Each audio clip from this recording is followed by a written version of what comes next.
बिहार विधानसभा का चुनाव एनडीए के पक्ष में पूरी तरह से मुड़ चुका है। माननीय प्रधानमंत्री श्री नरेंद्र मोदी जी के प्रति और आदरणीय मुख्यमंत्री श्री नीतीश कुमार जी के प्रति बिहार के लोगों का विश्वास है, भरोसा है और वह सब जानते हैं कि राष्ट्रीय जनता दल हो, कांग्रेस पार्टी हो, बनाए जो महागठबंधन है, ये बिहार के साथ धोखा है।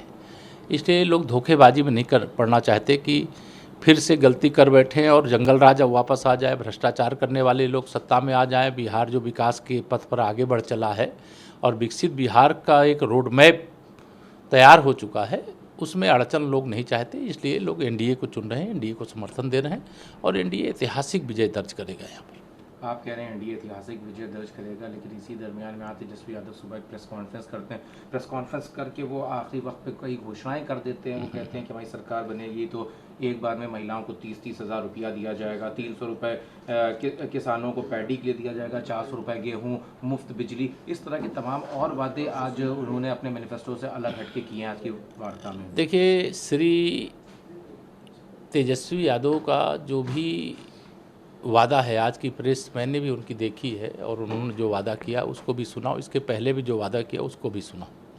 लेकिन बिहार का सवाल है कि अगर बिहार का बजट 3,17,000 करोड़ का है और श्री तेजस्वी यादव जी की जो घोषणा है वो 30 लाख करोड़ से अधिक की है, तो ये बताएं कि वो 27 लाख करोड़ कहाँ से लाएंगे। बिहार के लोगों को न तो मूर्ख बनाने की कोशिश करें और न मूर्ख समझने की कोशिश करें। बिहार के लोग बहुत बुद्धिजीवी हैं, राजनीतिक दृष्टि से बहुत परिपक्व हैं, बहुत गहरी समझ रखने वाले हैं। उनको मालूम है श्री राहुल गांधी और श्री तेजस्वी यादव की यह जोड़ी किसी भी एक काम को करने में सक्षम नहीं होगी, लेकिन बिहार जो आगे बढ़ना शुरू हुआ है उसमें बाधा आ जाएगी और बिहार बर्बादी के कगार पर आगे बढ़ने की मुसीबत उसके सामने खड़ी हो जाएगी। इसीलिए बिहार के मतदाता जाति से ऊपर उठ करके, क्षेत्र से ऊपर उठ करके, दल से ऊपर उठ करके सबका एक ही सबने ठाना है और मोदी जी और नीतीश जी की जोड़ी को फिर से सत्ता में लाना है और एनडीए की सरकार बिहार में फिर से बनाना है। आप कह रहे हैं एनडीए की सरकार बनेगी, महागठबंधन कह रहा है कि नया बिहार देखने को मिलेगा। अखिलेश यादव उत्तर प्रदेश से आते हैं, प्रचार करते हैं। कल उसामा शहाबुद्दीन की रैली में वो थे, उसके बाद उन्होंने कहा कि नाम बदलने की बात, उन्होंने उत्तर प्रदेश की तमाम बातें कही और साथ में फिर कहा कि यहाँ नया बिहार बनाया जाएगा। देखिए, समाजवादी पार्टी के अध्यक्ष श्री अखिलेश यादव जी अपनी बिहार में आकर के बेइज्जती करा रहे हैं। अगर उनको अपने सम्मान का थोड़ा भी ध्यान है तो अब बिहार में प्रचार करना बंद करके सफाई की ओर समय से पहले प्रस्थान कर जाए तो उनके लिए बेहतर रहेगा। कहते हैं कि श्री लालू प्रसाद यादव जी के परिवार में उनकी रिश्तेदारी है। अगर उनकी रिश्तेदारी है और श्री अखिलेश यादव जी और उनकी पार्टी की एक सीट की भी हैसियत होती तो उन्हें एक सीट वह देने का काम करते। श्री राहुल गांधी जी और कांग्रेस पार्टी की भी कोई हैसियत बिहार में नहीं है, लेकिन उन्हें 61 सीटें समझौते में दे दिया, लेकिन श्री अखिलेश यादव जी को एक भी सीट नहीं दिया। इसीलिए मैं उनके लिए कहता हूं कि बेगानी शादी में अब्दुल्ला दीवाना, महन नमान, मैं तेरा मेहमान। और जहां तक ओस्मा का प्रचार करने की बात है तो उनकी राजनीति अगर उत्तर प्रदेश के अंदर देखो तो वो मुख्तार अंसारी से शुरू होकर के अतीक अहमद तक जाती थी। आज दोनों अल्लाह मियाँ को प्यारे हो गए हैं और उसके आगे वो मोहम्मद आजम खां के पास ख़त्म हो जाती थी। लेकिन यहाँ शहाबुद्दीन नाम का इतना दुर्दांत माफिया था कि उसके कारण से ही बिहार में जंगल राज की चर्चा होती है, जिसे श्री लालू प्रसाद यादव जी का संरक्षण था। उसका प्रचार करके उन्होंने बता दिया है कि वह मुस्लिम तुष्टीकरण की घटिया और घिनौनी राजनीति का पक्ष नहीं छोड़ेंगे। वह घुसपैठियों के समर्थक हैं। वह आतंकवादी संगठन जो सिमी था, जिसके ऊपर गंभीर अपराध करने के उत्तर प्रदेश में आरोप लगे थे, उनके आतंकवादियों के मुकदमे वापस लेने का काम श्री अखिलेश यादव जी की सरकार में हुआ।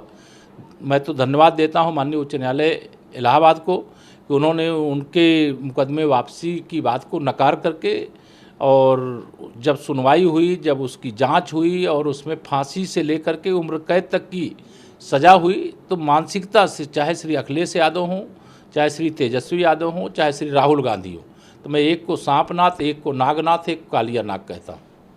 सर, चुनाव आयोग के ऊपर भी अब लेकिन आरोप लगा रहे हैं। आरजेडी ने कहा है कि चुनाव आयोग है या मृत आयोग है। उन्होंने एक वीडियो शेयर करी है लल्लन सिंह की कि वो धमका रहे हैं मुकामा विधानसभा की तमाम इस तरह की वीडियो।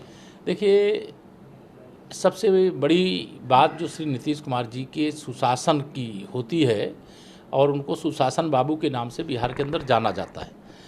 उनके ही दल के प्रत्याशी थे अनंत सिंह, उनके ऊपर आरोप लगा है, कोई अभी चार्ज फेम नहीं हुआ है, लेकिन जनता दल यू का प्रत्याशी होते हुए भी बिना भेदभाव किए, बिना पक्षपात किए और उन्होंने न्यायपूर्ण कार्रवाई करते हुए उनकी गिरफ्तारी कर लिया।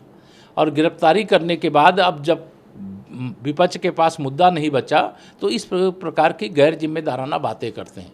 निष्पक्ष चुनाव हो रहा है, शांतिपूर्ण चुनाव हो रहा है और जहाँ कहीं पर भी उपद्रव, कहीं अपराध की या कोई इस प्रकार की घटनाक्रम घटित हो रहे हैं, उसके लिए राष्ट्रीय जनता दल और कांग्रेस का महागठबंधन जिम्मेदार है। ये सब नौटंकीबाज लोग हैं। आप देखो, श्री राहुल गांधी को कभी वो जलेबी बनाते हैं तो कभी वो मैकेनिक बनने की कोशिश करते हैं, कभी कुली बनने की कोशिश करते हैं, कभी धान की रोपाई करने की कोशिश करते हैं। अब यहाँ तालाब में कूदने की नौटंकी कर दिए। अरे, जो चांदी का चम्मच लेकर के पैदा हुए हैं, जो स्विमिंग पूल में नहाने वाले हैं, वो तालाब और खेत और खलिहान के लोगों का दर्द नहीं जान सकते। ये उनको भरमाने के लिए नौटंकी करने की कोशिश की, लेकिन इससे उनको कोई फ़ायदा होने वाला नहीं है। देश और बिहार मोदी जी के साथ है, आदरणीय नीतीश जी के साथ है।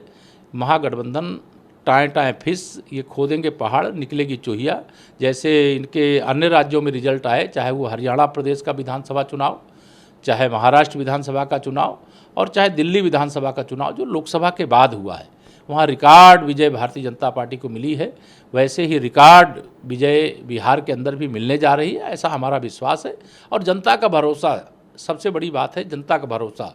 आधी आबादी पूरे भरोसे के साथ वह भाजपा गठबंधन अर्थात एनडीए के प्रत्याशियों को जिता रही है और बहुत बड़े बहुमत से नीतीश जी की अगुवाई में हमारी सरकार बनने जा रही है।